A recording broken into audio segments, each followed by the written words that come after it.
अस्सलाम वालेकुम। उम्मीद है आप खैरियत से होंगे। आज जो स्कॉलरशिप हमने डिस्कस करनी है वो है बीफ स्कॉलरशिप। इसको कहते हैं बलूचिस्तान एजुकेशनल एंडोवमेंट फ़ंड। ये बलूचिस्तान के स्टूडेंट्स के लिए होती है। एलिजिबिलिटी क्राइटेरिया इसका जनरल रिक्वायरमेंट्स में आता है कि ऑफ़ कोर्स आप लोकल सर्टिफ़िकेट आपका बलूचिस्तान का हो, डोमिसाइल आपका बलूचिस्तान का होना चाहिए। सिटीज़न ऑफ पाकिस्तान होना चाहिए, 23 साल से ज़्यादा आपकी उम्र नहीं होनी चाहिए, बीएस प्रोग्राम कर रहे हों या फिर किसी भी और इदारे या किसी भी प्रोग्राम में आप अपनी तालीम हासिल कर रहे हों। हर प्रोग्राम और हर कॉलेज की अपनी एक लिमिट होगी, एलिजिबिलिटी क्राइटेरिया होगा। एकेडमिक क्राइटेरिया में आपकी मिनिमम 60% और या फिर सीजीपीए आपकी 3 होनी चाहिए लास्ट एग्जामिनेशन में। अगर आपने स्पेशल कोटा में अप्लाई किया, फॉर एग्जांपल जब आप यूनिवर्सिटी में अप्लाई कर रहे थे तब आपने ऑर्फन्स माइनॉरिटी डिसेबल कोटा में अप्लाई किया है, तब भी आपकी सीजीपीए 2.5 या 45% होनी चाहिए।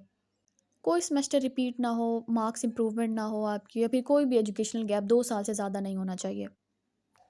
इंस्टीट्यूशनल प्रायोरिटी में अब पब्लिक गवर्नमेंट इंस्टीट्यूट आ जाते हैं, बलूचिस्तान में हो या फिर प्राइवेट इंस्टीट्यूट्स बलूचिस्तान में हो या फिर इंस्टीट्यूट्स आउटसाइड बलूचिस्तान हो, इससे कोई फ़र्क नहीं पड़ता, लेकिन आपका डोमिसाइल बलूचिस्तान का होना चाहिए, मस्ट है।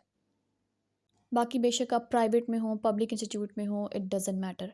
एक्सक्लूजन में आ जाते हैं, इसका मतलब कि आप एलिजिबल नहीं होंगे अगर कोई और स्कॉलरशिप आप रिसीव कर रहे हैं या आप फुल टाइम स्टूडेंट नहीं हैं, प्राइवेट स्टडी है आपकी, तो आप एलिजिबल नहीं हैं स्कॉलरशिप के लिए। प्राइवेट से मुराद कि आप घर बैठे अपनी कोई तालीम हासिल कर रहे हैं। अब डॉक्यूमेंट्स रिक्वायर्ड कौन से हैं? ट्रांसक्रिप्ट होनी चाहिए, रिजल्ट कार्ड आपका, सीएनआईसी या बी बे फॉर्म स्टूडेंट का होना चाहिए, अपने गार्डियन का होना चाहिए, आपका डोमिसाइल सर्टिफिकेट होना चाहिए और रेलिवेंट कैटेगरी स्पेसिफिक डॉक्यूमेंट्स हैं आपका जो भी केस है उसके मुतल्लिक। लेकिन सारे डॉक्यूमेंट्स अटेस्टेड होने चाहिए किसी भी 17 स्केल के बंदे से या अबव। इसका जो ऑफिशियल फॉर्म है वो आप इसकी ऑफिशियल बी वेबसाइट से आराम से डाउनलोड कर सकते हैं। ये था इस स्कॉलरशिप की इनिशियल्स, आपके डॉक्यूमेंट, एलिजिबिलिटी ये था। अब आ जाते हैं फॉर्म पे। बलूचिस्तान एजुकेशन एंडोवमेंट फ़ंड जिसको बीफ स्कॉलरशिप कहते हैं, उसके लिए आपको ये फ़ॉर्म होना ज़रूरी है। इसके साथ आपके रिमेनिंग जो भी आपका केस होगा वो डॉक्यूमेंट्स अटैच होंगे। ये फ़ॉर्म तमाम इदारों के लिए और तमाम डिग्रीज़ के लिए है।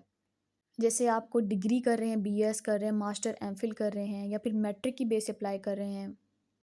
एनरोल्ड आउट ऑफ प्रोविंस का मतलब है कि आप डोमिसाइल बलूचिस्तान का है लेकिन आप पढ़ते सिंध में हैं, पंजाब में हैं, तो वो आपने टिक करना है यहाँ पे। फिर अगर आप स्पेशल कोटा के हैं, फॉर एग्जांपल अगर आपने स्पेशल कोटा पे अप्लाई किया तो आप वहाँ पे टिक करेंगे। आपने फिर आगे जो है फॉर्म यहाँ पे आपने बलूचिस्तान पुट करना है क्योंकि ऑफ कोर्स आपका डोमिसाइल बलूचिस्तान का है। देन आ जाता है हिस्सा अव्वल। यहाँ पे आपने अपना नेम लिखना है, 2 पिक्चर्स पासपोर्ट साइज़ की अपलोड करनी है, अपना नेम कैपिटल लेटर्स में लिखना है। ऊपर आपने उर्दू में अपना नेम वालिद का और जेंट्स लिखनी है, फादर्स नेम कैपिटल में इंग्लिश में लिखना है, फादर की ऑक्यूपेशन क्या है, उनका डिपार्टमेंट क्या है।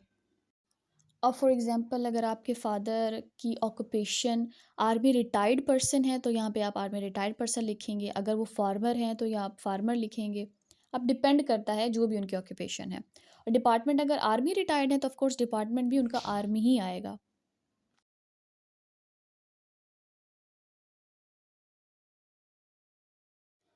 देन आपकी डेट ऑफ बर्थ आ जाएगी, फॉर एग्जांपल डेज़ हैं 13 है या 07 जो भी आपकी डेट ऑफ बर्थ है, फिर मंथ और ईयर आ जाएंगे। आपका सीएनआईसी आ जाएगा, डैशेस लगाने की ज़रूरत नहीं है क्योंकि उन्होंने खुद ब्लैंक किया हुआ है। वालिद का सीएनआईसी आपका आ जाएगा। स्टूडेंट मोबाइल फ़ोन आ जाएगा, गार्डियन आपके फादर हैं, मदर हैं, जो भी आपके गार्डियन हैं उनका मोबाइल फ़ोन आ जाएगा। देन आपने अपना सीएनआईसी नंबर मेंशन करना है, अगर वो नहीं बना हो तो अपने बेफॉर्म नंबर मेंशन करना है, लेकिन वो एक्सपायर ना हो, ये चीज़ आप नोट कर लीजिएगा।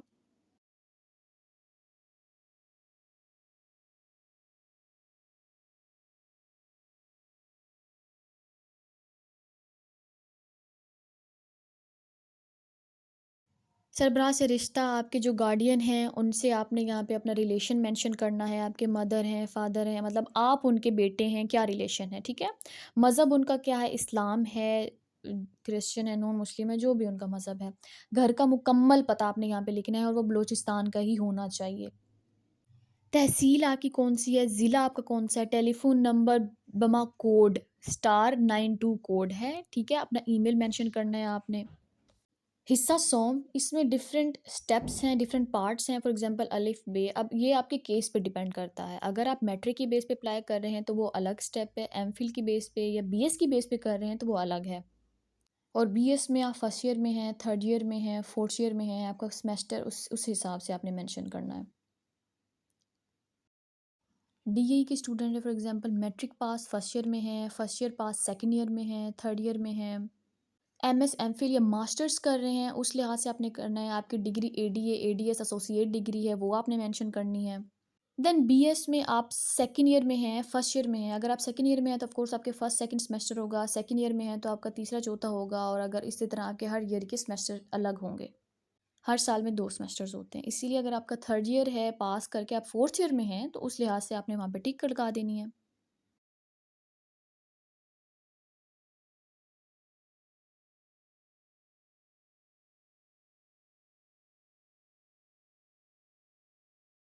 उसके बाद आ जाता है हिस्सा सोम। अब इसमें आपने साबका तालीमी इदारा लिखना है, ठीक है? आपको जो भी बोर्ड आप पहले पास करके आगे आए हैं, वो आपने लिखना है।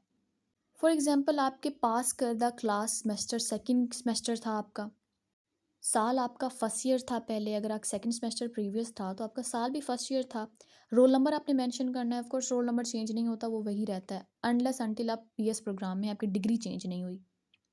सब्जेक्ट आपने बीएस उर्दू लिखना है, आप मैट्रिक कर रहे हैं, जनरल साइंस लिखेंगे, प्री इंजीनियरिंग कर रहे हैं, जो भी कर रहे हैं वो आप यहाँ पे लिखेंगे। टोटल नंबर आपका सीजीपीए या परसेंटेज के लिहाज से मेंशन कर देंगे। अगर सीजीपीए है तो वो आप उस लिहाज से उसकी परसेंटेज निकालें। फॉर एग्जांपल 4 टोटल है और 3 आपने गेन की है, तो 3 डिवाइड बाय 4 75% आ जाएगी। साबका तालीमी इदारा आपका यूनिवर्सिटी ऑफ सरगोदा साबका तालीमी इदारा था। फॉर एग्जांपल अगर आप इसी यूनिवर्सिटी से डिग्री कर रहे हैं और इसी में ही आपने प्रीवियस सेमेस्टर किया है, तो आप उसका नेम लिखेंगे। अगर आपका बीएस प्रोग्राम या मास्टर प्रोग्राम में फर्स्ट सेमेस्टर है, तो आप अपनी प्रीवियस डिग्री या प्रीवियस इंस्टीट्यूट के बारे में लिखेंगे यहाँ पे। इसी लिहाज से अगर आपका फर्स्ट सेमेस्टर है तो पास करदा आपका फर्स्ट ईयर हो जाएगा, मैट्रिक हो जाएगा, साल उसी लिहाज से हो जाएगा फर्स्ट ईयर, रोल नंबर भी उस लिहाज से, सब्जेक्ट भी आ जाएगा, वो सारा कुछ प्रीवियस इंस्टीट्यूट के मुतालिक आ जाएगा। देन आ जाता है हिस्सा चहारम। मौजूदा तालीमी इदारे की मालूमात आपने मेंशन करनी है। फॉर एग्जांपल आप किसी भी यूनिवर्सिटी में पढ़ रहे हैं, किसी भी स्कूल कॉलेज में पढ़ रहे हैं, उसकी अटेंडेंस को आपने 75% से डिवाइड करना है। आगे आप कोई प्रीवियस स्कॉलरशिप तो नहीं रिसीव कर रहे, अच्छा है कि आप ना ही लिखें, ठीक है? क्योंकि अगर आप आगे मेंशन करेंगे कि आपको कोई स्कॉलरशिप मिल रही है, तो मुश्किल है आपको ये स्कॉलरशिप मिले। देन आ जाता है डिग्री और कोर्स से मुतल्लिक मालूमात।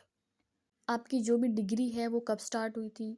2024 में अगर आपने डिग्री स्टार्ट की है, अगर 4 साल का कोर्स है, डिग्री है, तो वो 28 में ख़त्म होगी। मैट्रिक है 2024 में शुरू होके 25 में ख़त्म हो जाएगी। मौजूदा तालीमी इदारे का मुकम्मल पता लिखना है, तालीमी इदारे के सरबरा फॉर एग्ज़ाम्पल आपके डिपार्टमेंट के एचओडी जो हैं वो लिखेंगे। स्कूल कॉलेज के प्रिंसिपल आ जाएँगे, उनका नंबर आ जाएगा। देन आपके फोकल पर्सन जो इस स्कॉलरशिप को आपके डिपार्टमेंट में डील कर रहे हैं, उनका नाम आएगा। कोई भी आपको इतनी पर्सनल इन्फॉर्मेशन नहीं देता है, अपना टेलीफ़ोन नंबर, मोबाइल नंबर जो भी है, मतलब अगर वो आपको मिल जाते हैं वेल एंड गुड, अगर नहीं मिलते तो यहाँ पे लिखना इतना मैंडेटरी नहीं है। देन आपके तालीमी इदारे के फोकल पर्सन के साइन और स्टैंप आ जाएगी, और राइट साइड पे आपके डिपार्टमेंट के एचओडी की साइन और स्टैंप आ जाएगी। इसी तरह प्रिंसिपल और आपके जो भी टीचर डील कर रहे हैं उसी तरह, कॉलेज और स्कूल के लिहाज से। इकरारनामा में उम्मीदवार का नाम, स्टूडेंट नेम आ जाएगा, वल्दियत में फ़ादर नेम, आपका डोमिसाइल बलूचिस्तान का है, मकान नंबर, उसका आपका एड्रेस मेंशन जो सीएनआईसी पे वो आपने लिखना है, तहसील, ज़िला, सूबा बलूचिस्तान।